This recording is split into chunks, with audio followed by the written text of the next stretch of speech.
Hi, welcome to Crazy Turtle's Kitchen, and today do I have a treat for you. And if you love green and fresh things, you can see right here what's something special I have planned.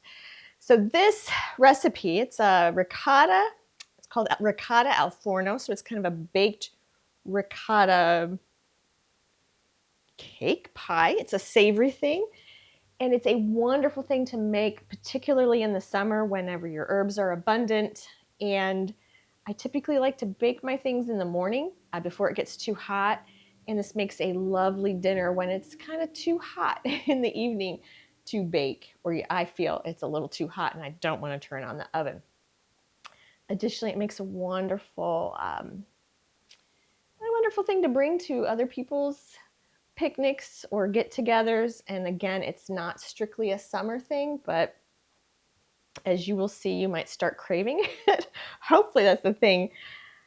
So I have here, this is mint, and I have a handful of mint. And if you've ever planted mint, you always have mint, no matter where it comes up. So I always kind of wonder what to do with extra mint. Well, this is a fantastic recipe to do with that. Also here, it's a handful, really fancy directions there, of flat leaf parsley. And these are actually 2 handfuls of basil. Again, these ingredients too that's like a perfect farmer's market meal to make if you're going to go to the farmer's market in the morning. If you have one nearby, these things are readily available and just luscious. So I have here right now just a cup of ricotta. I'm going to pop that in there. Or let it slide on in. And here I've got a half a cup of heavy cream. I'm just going to put in a 1/4 cup right now. And we'll just blend that up.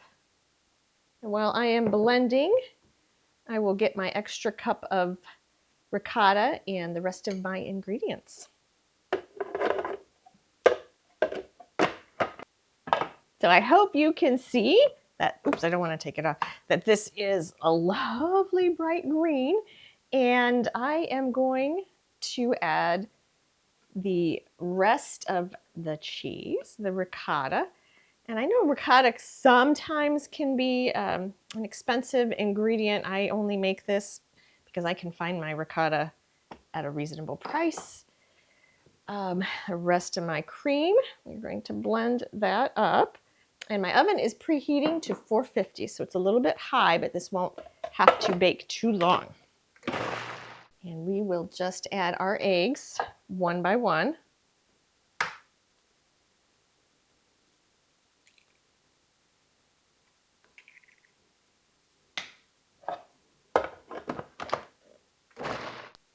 It smells so green and fresh. And one more egg.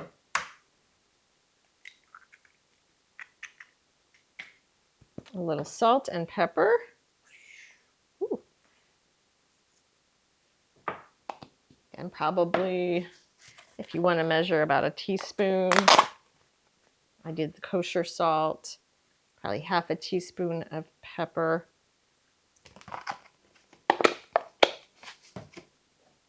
Just stir that in, pulse that in.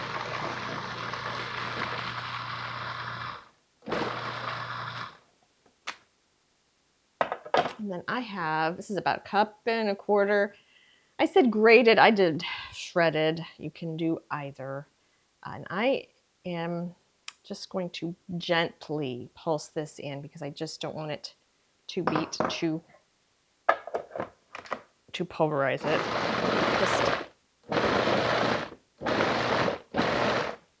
Just incorporate it. So I don't know if anybody's used this. This is called a springform pan. And what's really wonderful, if you've made cheesecakes, you probably have one. But it's super easy to serve because the bottom comes out. So we are just going to butter that. And then I will gently spoon my ingredients inside. So it's always tricky when you're removing something from your food processor. It can be a little sticky.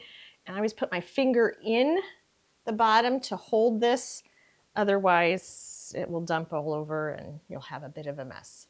I'm telling you, that has been my hard-earned experience, which you can benefit from when I give you those little hints.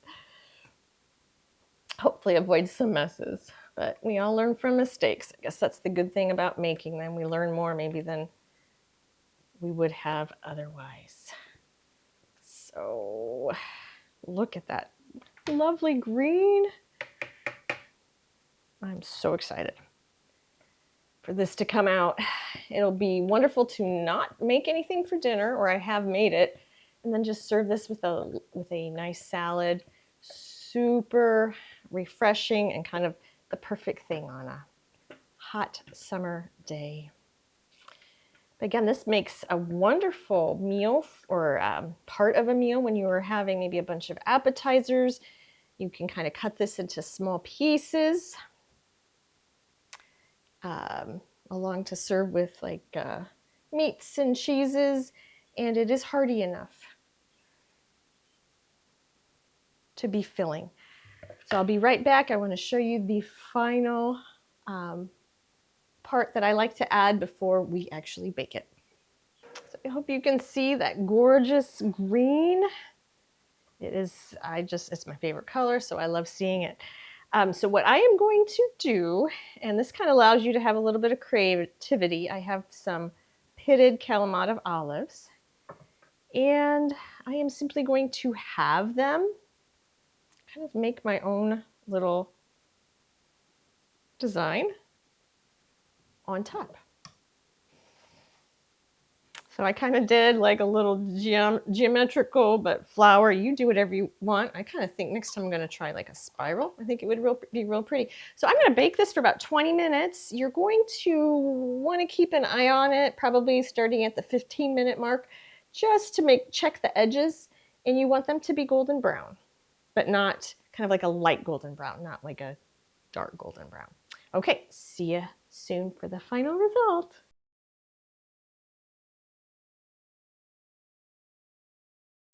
So our ricotta al forno is all completed. So our ricotta that was in the oven, and I am going to release it. I've let it cool for a little bit. And you can kind of see on the edges. Oh my goodness. I want to eat what's on the edges too. Oh my gosh. It was fantastic. Sorry, I love this thing. Just a little bit of golden. And whenever you're baking it was just slightly soft in the center. You do not have to wait until it bakes completely in the center, because when it cools, it'll be totally fine. So I'd like to show you how this looks with a slice. And I think I'm going to take a little bit here. Oh my goodness.